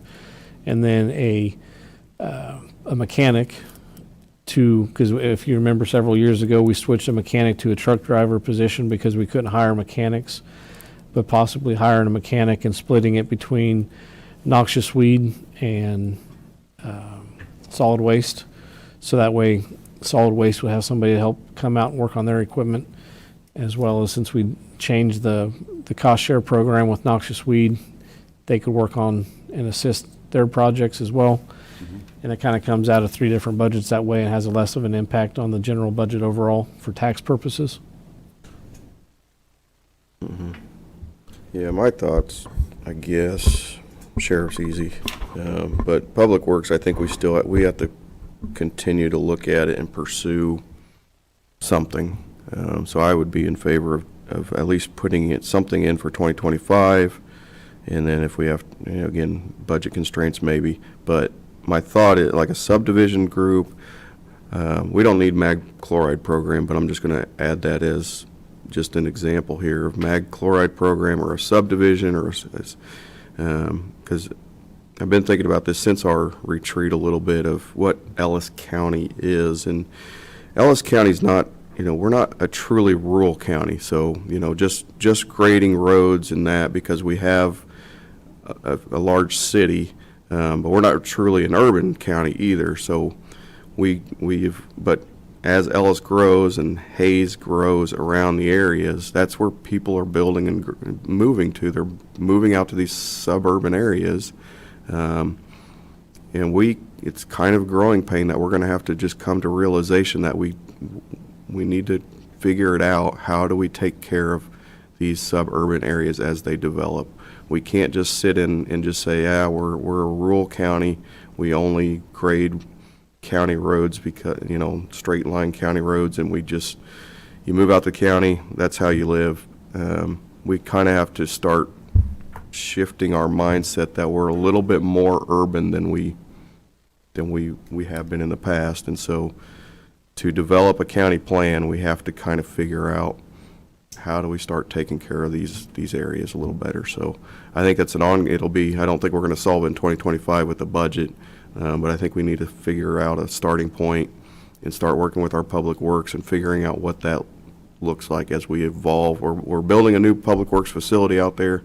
I think that's part of the process is evolving that public works to take care of different means within the county, not just thinking strictly as a rural county or that we have no urban areas. We're starting to develop some suburban. So I think that's our task over 25, 26, and 27 is to figure that out. And we're going to have to work with Brendan to kind of figure out what that department shifts and who we need to employ and what kind of equipment we're going to need, which again is expensive. And we're trying to maintain our budget, but I think that's going to be a process that we need to start working on. So. Well, thank you. I agree on that. That's something that's come up multiple times, and it's how do you look at it and how do you approach the public with it? Do you go ask for public buy-in on different programs in these developments, and do you set funds aside to do that? So I think Commissioner Liker, your example last night on the phone is a very good situation or explanation of the situation that we're in is, for many years you had, say, 20, or used to have about 20 grader operator positions and a budget that supported it. Over the years, you've reduced that from 20 down to 12 grader operators. You've reduced the budget, but you've increased the amount of roads to maintain. And that's, at a point, it balances out, but we've went to that past that point where we're doing more with less. But now the public is seeing it, the commission is hearing it, Public Works is hearing it, that the roads aren't being maintained as the way they used to be. And that's one of those balances, the delicate balances you have to discuss is, do we identify, yes, that we are not doing more with less anymore, we're doing less with less. That is not acceptable to the county residents. They want those improvements. But however, to get back to that level, it's going to take the equipment and the personnel and the budget increase to do that. So I think we need to go ahead and add in some positions and some extra materials on the public works side. Things can be pulled out as we go through our process, but I think we need to add some things in there so we can at least look at it and see what that would, how that fits. You know, just not only that, you know, the last snowstorm we had, how we had equipment breakdown, you know, another grader and another individual is not going to hurt anything. Not only that, everybody, you know, has PTO that they use, and say now a grader is very expensive. Back when, you could have bought 3 of them for the price of 1 right now, but we do need to get another one into our fleet. I definitely would support that in another person. That way we do have someone to hopefully train them and get to know the area and retain another employee, hopefully. And then So we is- had, go ahead, I'm sorry. And then one other thing we had was EMS had talked to us about some staffing changes. Yeah, and I think that was just, our plan there was just to make the commissioners aware as to how they're being impacted currently. Not being able to hire anybody, or they would love to hire somebody, but the selection pool is so limited for the lack of the amount of medics and EMTs that we have out there. But I think her goal not necessarily is January of 25, but maybe look into it as January 26. Just putting it on your radar that that's something, instead of doing a whole bunch at once, is to consider it. Get the input back from the commissioners if that's something that you would like to see, to be able to reduce the amount of overtime, and you use that reduction in overtime that is being out there and being able to keep 4 ambulance staffed somewhere in the county. See what that cost analysis looks like, and we can look at that, and maybe as part of this budget process we can kind of come up some figures, so that way you might see what 2026 could look like if the commission is interested in doing that. Okay. Well, one other suggestion I'd like to make regarding EMS and our budget is kind of involving our scholarship that we established last year. We may look to refigure how we pay for that scholarship or where we pull the funds for. But 2, if we're going to put a scholarship out there for kind of a general thing, I know we already pay for training, but I wouldn't mind maybe looking at a scholarship for EMS professionals or a service like that we would fund to try and get and recruit and retain some of those people. I think we could come up with a change on how that would work. We do have a sign-on bonus and a relocation bonus for anybody that may come out of Ellis County to get on staff with EMS. These scholarships were for schools within Ellis County, Hayes Academy, NCK, and Fort Hays. None of those offer paramedic or EMT programs anymore. That's one of the main reasons why but EMS is hosting an EMS class. But maybe that's something that we could look at, because I know there's several students that are in the class now that will, if they pass, will be in May of next month. But some of those are interested in full-time employment, but maybe we could offer some type of been working with Mr. Jeter, we could probably look at some type of an agreement that if they take the class and we have a position that we could pay for their enrollment fees contingent on them working for Ellis County afterwards. And that may be something to look at on our mechanical side, for a mechanic, out of school, or, we can leverage some of our positions. I hate to use it like that, but we're already providing a scholarship opportunity, but if we're looking for help, that might be an alternative. Yeah, you can do that with everything, equipment operators, everything it can be done with, but Yeah, I'd probably be in favor of looking at that, because on my list here, RAWs and scholarships, RAWs itself, again, I didn't expect big things out of it. I don't want to not fund it. I don't think we have to expand on it. I think we have 2 or 3. I think we have to continue to fund them for 5 years. I think I would say let's keep a couple spots available, but I think we can reduce I think we did 15,000. We could certainly reduce that, since we're not filling all those slots. I don't want to just give up on it after 1 year. You got to kind of put some effort behind it. But then my thought was, if we kind of scale back RAWs, I would like to increase our scholarships. I had that in mind anyway. So I guess if we kind of increase it from that angle, if keeping scholarships what we have going, and then increase them by looking for opportunities for enrollment to EMS or CDLs or whatever other kind of things that they would come work so we can fill our county spots. I think that's well worth it. And we have to remember, the county is one of the largest employers, so it's no different than another employer like Walmart or something trying to attract employees. I think the county has every right to kind of work to try to attract employees as one of the largest employers. So I would be kind of in favor of looking at a program like that and to kind of expand our scholarships with that. I know that was one discussion that we had since the scholarships got brought up, is the way to, or a reconsideration of how that was funded.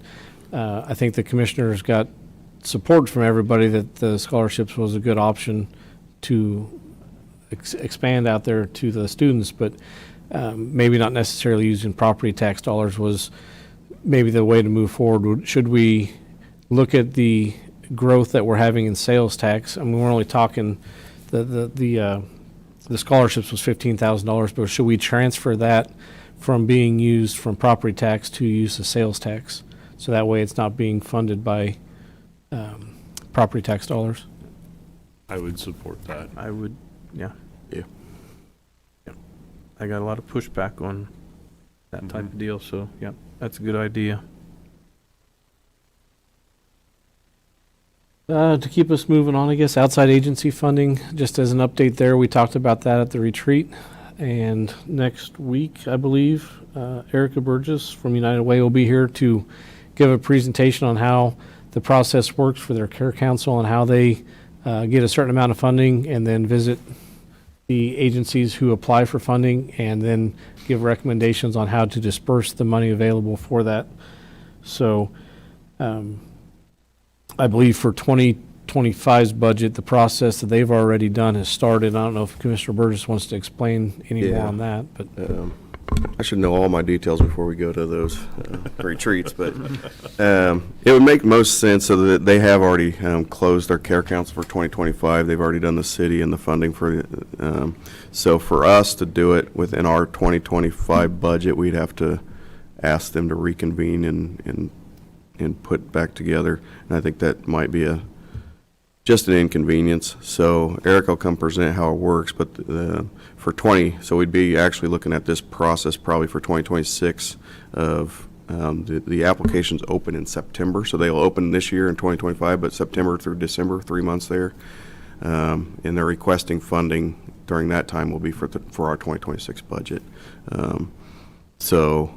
I think, again, I think we should explore this process going forward, but for what we're going through now, 2025, I think we just have the agencies stick with the process that we've had as a county in the past, and then look at that for 2026.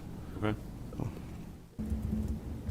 Overall funding for outside agencies is when I send a letter out to all of them, I know it was requested last year that they do not make a request for any increases, and we still had some. And I know that some of the commissioners' comments that I got outside the meeting, where, it was a little disappointing, where you asked them to not increase, and then some of them had some significant increases. Is there any direction where you would like me to give them in regards to what their request should be for 2025? And forgive me for not knowing the number directly. We had about $250,000 that we were adjusting. Is that correct? Because we had a number of dollars, and I didn't bring my book with me. We had a number of dollars that were kind of leveraged and spoken for, like with the DSNWK and High Plains Mental Health. Those numbers were fairly stable. But then we had an additional 200 or 250,000, I think, that we worked with last year, or allocated. Yeah, we went from essentially, there's a $31,000 increase from 24 from 23. The total funding for outside agencies for all 20 some were 1.228 million. Okay.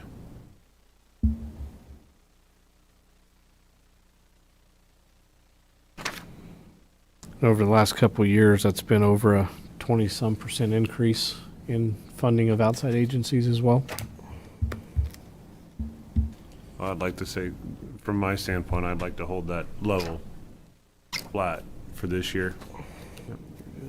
And we'll allocate from within that as a flat rate. That's all the improvements we want to do, and better the community roads and stuff and bridges. I'm in favor of keeping it flat.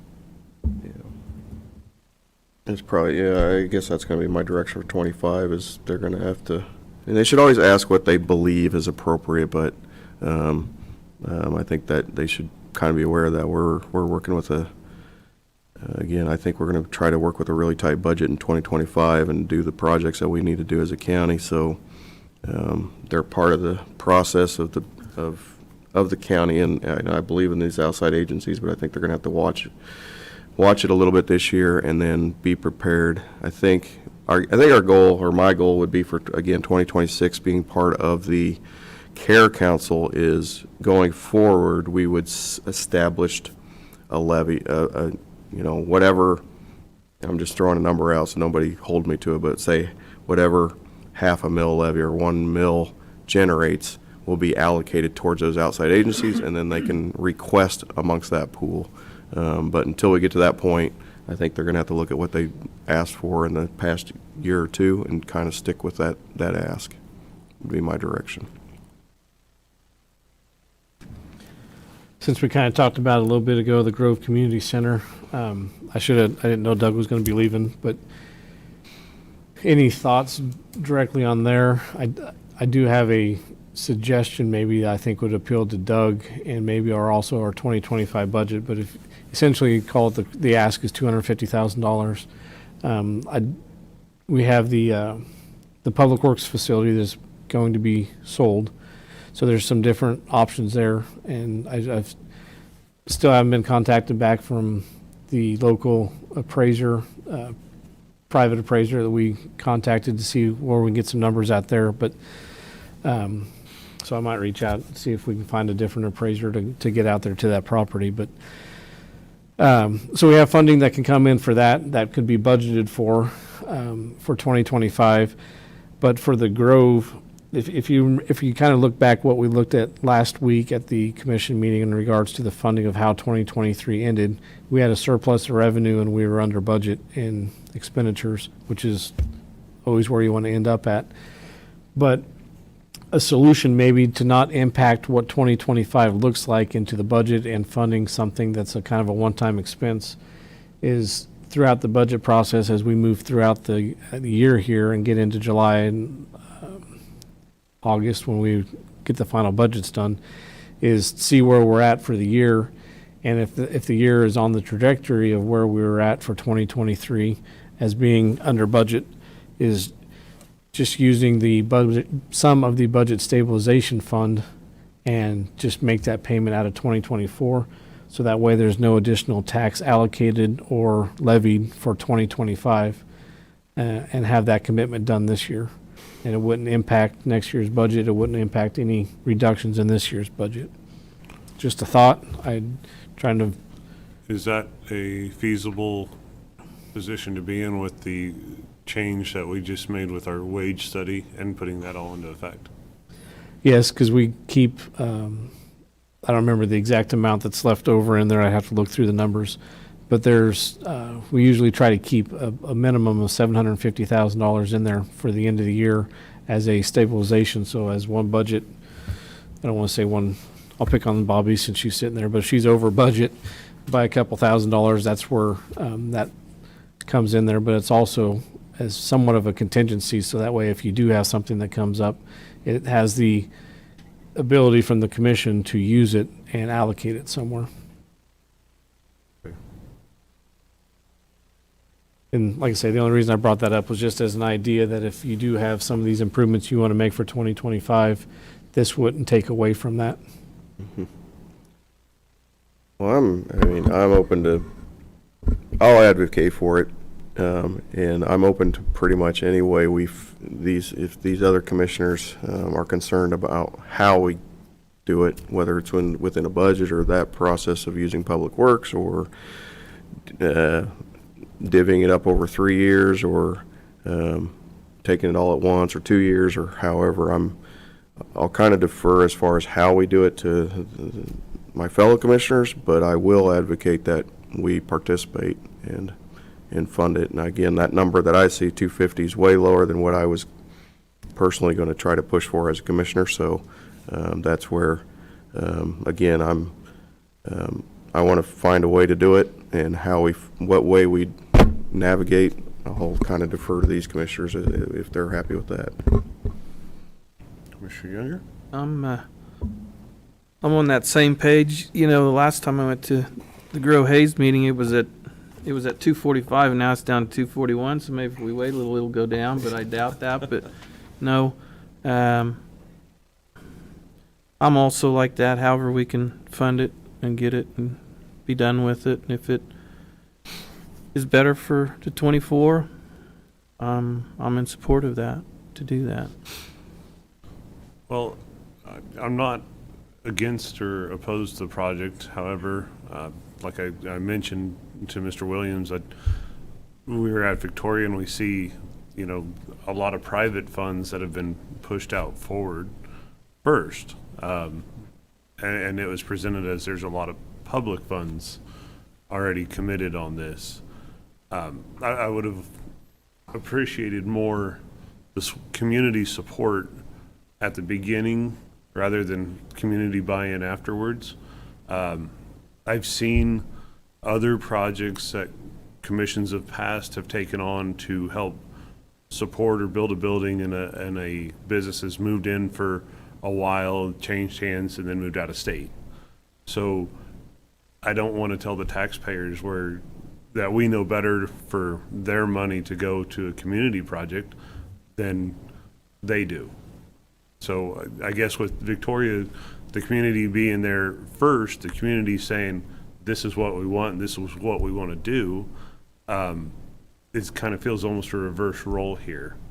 So, and then with that being said, we've waived some landfill fees is all we've committed to the Victoria project, and now some public works work. They've asked for money in the past, and then I know the city of Ellis, if we do this, I guess kind of where do we stand? Because we'll have the city of Ellis come in following, or the city of Shinshin, and so it's just open it up for opportunity.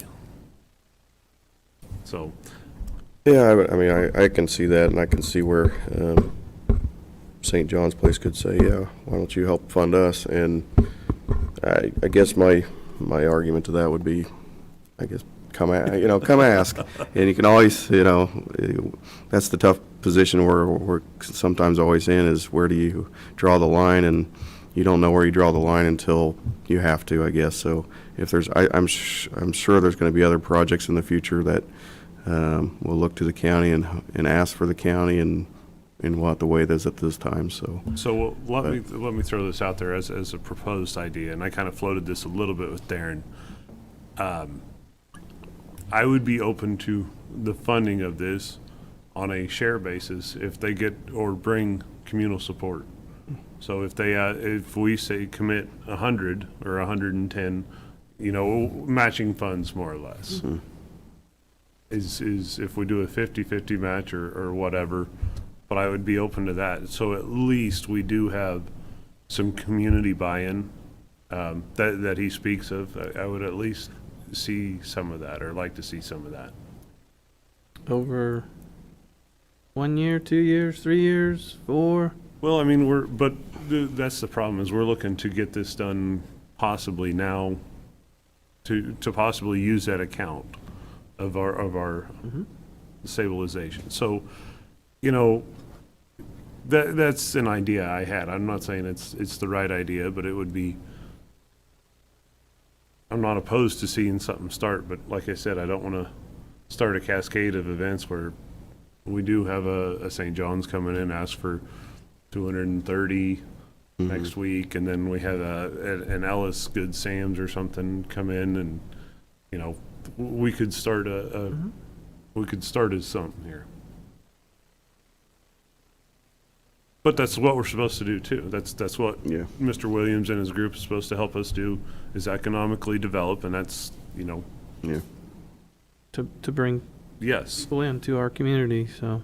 correct. VCC came to us that time and tried, and if I recall right, we did not give them any fundings, but we did offer them our services that we had, which it all adds up. But I mean, yes, our people are still getting paid, but yeah, I'm to the point to just say, do the donation. If it works out good with the funding that we have, do it and be done with it, and a one-time thing.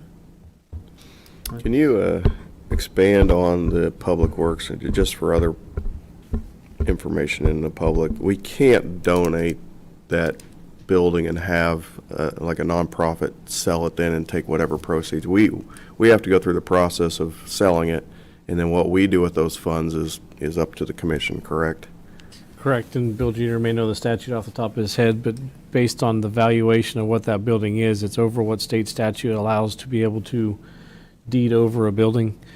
So we'd either have to go through the appraisal process and sell it with a real estate agent, or, as we've talked about in the past over this summer, do a sealed bid project, which has been very beneficial to the county, which you can accept or reject any or all, or accept one or reject all, depending on where they come in at. Obviously, if you have one bid at $5, you're not going to want to accept that. We have the authority to reject that bid, but we can see where that lands us at for the summer months, so that way it's within our budget process for 25. If we don't have a successful amount based on what the appraiser's value would be, not the county appraised, but the individual appraisal, we could list it with a real estate agent or privately within us, and it's just going to be a longer process. Don't know who all would be willing to buy the building, but we don't plan to move out until roughly December this year, so it still gives us time to market it, get it out, get interest, and maybe see if we can get something sold by the time we move out. Have a 1 month window to transfer all equipment and personnel and tools and culverts, all that stuff, and get it sold. But that closing date wouldn't be until 2025, so that process is, no matter how we sold it, whether sealed bid or through an agent or just somebody outright offering us a bid, would be in the 2025 budget. So we'd estimate, based on what that appraisal is, we would slide an amount into the general fund budget, say for $1 million, and then for the revenue, so that way when we have the expenses, we have the revenue to offset it, so that way we're not doing anything with that money that would impact local property taxes. And if it sells for $750, and we would then have the budget authority, which is kind of one of the questions revolving around this, is what to do it. Would you use it for the Grove, or we know we have some capital needs coming up, potentially with the jail. Do we put it into Fund 6 and start saving up for that jail project? Kind of goes back to weighing things, but that would be the process of the Public Works facility. Okay.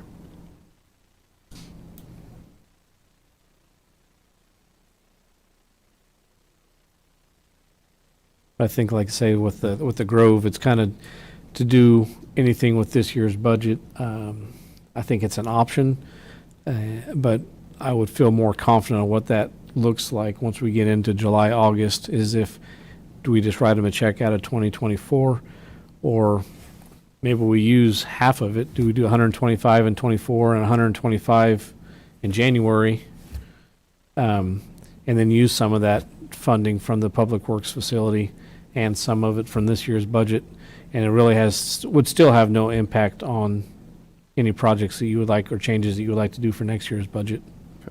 Okay. Well, I think I would be okay with going Yeah, in, let's- something like that. We'll look at the numbers towards the end, and then if we have to split it, but I think we could probably make that fit. we got some months here, let's continue to mull over what our best option and route can be, and and continue to talk to Grow Hayes, and if they continue to do their fundraising and those kind of things, maybe we don't have to put as much in as the county, so. Okay.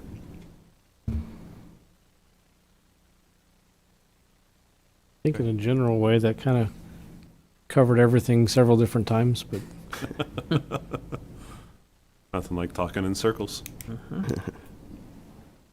we'll start working on the budgets and get them out to the department heads, and I believe that date that we'll bring everything back to the commission is on June 4th. That you'll see your initial draft budgets of the operating funds.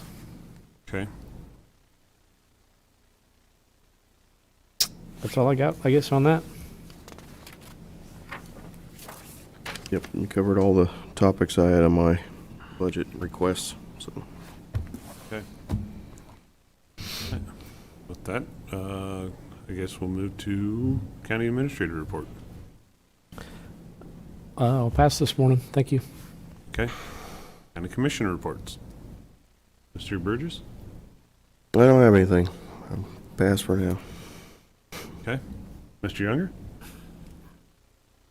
I did attend the Fort Hays State Library expansion or demolition, going to be a new library. It's something that we're talking about that because the other library issue, but also I did go to the golf disc 40-year. It's hard to believe that it's been there that long. And also went to the Sunday. Commissioner Liker was there also at the VCC in Victoria. They had a good turnout of people, a lot of support there. And then last night, Darren and I went over to the Ellis, and there was a lot of discussion on the library, which is another whole thing, I guess. But I guess libraries are the hot topic right now, and I'd also like, if Darren doesn't mind, when him and I went to Manhattan and picked up the side-by-side, so if he wants to expand on that, or if I do, whichever, but anyhow. Yeah, I can, I guess, sorry. We did go last Wednesday to pick up the ATV and brought it back. Needed some work, like we said, we needed the battery and some tires. Took it out to BOS Motorsports. Once we got back to Hayes, dropped it off, and yesterday morning I got a notification. I haven't been able to visit with them yet. I got an email from them in regards to the not necessarily the problem, but the fix, and that's a new motor. So, best worst case scenario, you get a $30,000-$40,000 piece of equipment, but from the get-go, at least we had it looked out there, and they did a good look through. About $5,000 in repairs to get that. I haven't had the time to discuss it with my staff in regards to proceeding, but a $40,000 piece of equipment that we got for free. Is it worth investing $5,000 into it when technically it may only be about $3,500 because we had the donation already? So we need to look into it a little bit more and see if we want to proceed with that. In overall general shape for it's a 10-year-old, 12-year-old machine. It's pretty good condition. I was actually surprised for it being a military unit. So that's really all I have for you now, unless I guess the commission can give me direction, say, no, don't look into it, don't spend the money, take it back to the Forestry Service and let somebody else. I don't really have a proposal for you yet. I don't think it's a bad investment for a new tool in the toolbox for us to be able to use. I think there are several instances on Saline River, Smoky trees and terrain that we can't necessarily get trucks into. I think it's something that's going to be used at a minimal amount, but it would be a nice piece of equipment to have. So, like other counties in the state of Kansas look at us, and I had that discussion with Darren. I said, any more on TV or whenever there's a fire, what do you see there right away? The side by sides with where they can get in and help out. So yeah, it would be a good add to our fleet. But like I say, it's all generated with a cost. So Okay. I guess go ahead and look into it. Report back on other findings, I guess, whatever you find. yeah, not putting a big hurry on it. Right. We're doing that fire investigator class these 2 weeks, but I'll do some visits. I need to run out there and talk to them as to why they suggest a new motor too. I mean, it could be that there's several things that just add up to, it's just better to replace it than to fix it. So I apologize, I just don't have a lot of answers at this point. well, That's when fine. we dropped it off there, the one mechanic and he told me right away. He said it sounds pretty tinny, so he already knew that there was some motor issues. So, but we got it for free. But Gotcha. Okay. I guess for my report, I did have, I went to the farmer to farmer with the Soil Conservation Office and that group, both on a professional and a personal level, and it was a good deal to get together with a bunch of other like-minded individuals and hear what's going on in the county and all sorts of different directions there on our ag sector. And then I did attend the VCC groundbreaking ceremony, which, like they said, was a little different. There was no ground to be broke. It was all indoors. So it was nice to go into that building. I hadn't been in it in probably 30 years or 30 plus years. So brought back a lot of memories. So anyway, that's all I have. Okay, moving on, we will have an executive session. I move the Board of County Commissioners recess to executive session for 20 minutes under the following exception of the Kansas Open Meetings Act pursuant to the attorney-client privilege exception. The subject to be discussed during the executive session is contract negotiations. Open session will resume at 10:50 in the commission chambers. Those in attendance, in addition to the Board of County Commissioners, are Bill Jeter and Darren Myers. Second. All those in favor say aye. Aye. Okay.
Okay, no decisions have been reached, and we will adjourn at 10:50.